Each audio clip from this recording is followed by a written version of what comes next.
Hi everyone, welcome to another key moment in chess history.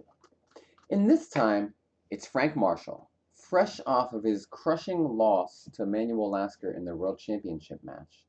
Now he's facing off against Rubinstein. And it's just the early opening position. Black has just played queen to b6 with the idea of taking on d4. But white wants to keep black with this isolated pawn, and therefore goes knight to b3. So now I'd like you guys to pause your video and try to figure out what move you would play here for black. Alright guys, I'm going to show you now. So if you're not done, make sure your video is still paused. So there's a few key things to notice in this position, and it's always important to notice this. The king is still in the center of the board. And therefore, black should use a very typical idea in such positions. When you have an isolated pawn like this on d5, and I think we've gone over this in past historical videos, you want to push it to d4. You want to find a way to just get rid of that pawn, and then usually your pieces will be better equipped to handle the opening of the position than your opponent's. There are two good moves here. First is rook to d8 with the idea of d4. This move is perfectly fine. However, Rubinstein played even more energetically. Simply played d4 immediately. And the idea is after takes, now rook to d8. And there's really no way to deal with black winning this pawn back, because knight takes, and bishop to e6.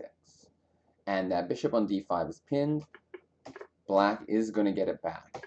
Now, admittedly, the position is only a very small edge for black due to the bishop, and the rook is on d8 is developed while white's rooks are not developed. However, now black does have some clear advantage because this pawn is weak, and he can simply play moves like rook to c8. It's interesting that he used that rook, but he did for some reason. And black just has a clear advantage. Okay, and now black wins the pawn. And we don't have to look any further. Black won the game from here. But, I mean, not that it's that easy, but he did win. The key moment, though, is how to deal with these isolated pawns. And this typical motif of just playing d4. Also, rook d8 first would have been perfectly fine, but d4 is also fine. And you could see how the opening up of the position helped black. Like, we have threats. The rook against the queen. The rook's already developed. And black was just better suited to deal with everything here. And now already white is in trouble because the knight has to come back to c3. So thanks guys for watching, and you're already starting to see Rubinstein's strength. I mean, he just basically completely outclassed the guy who just played for the World Championship.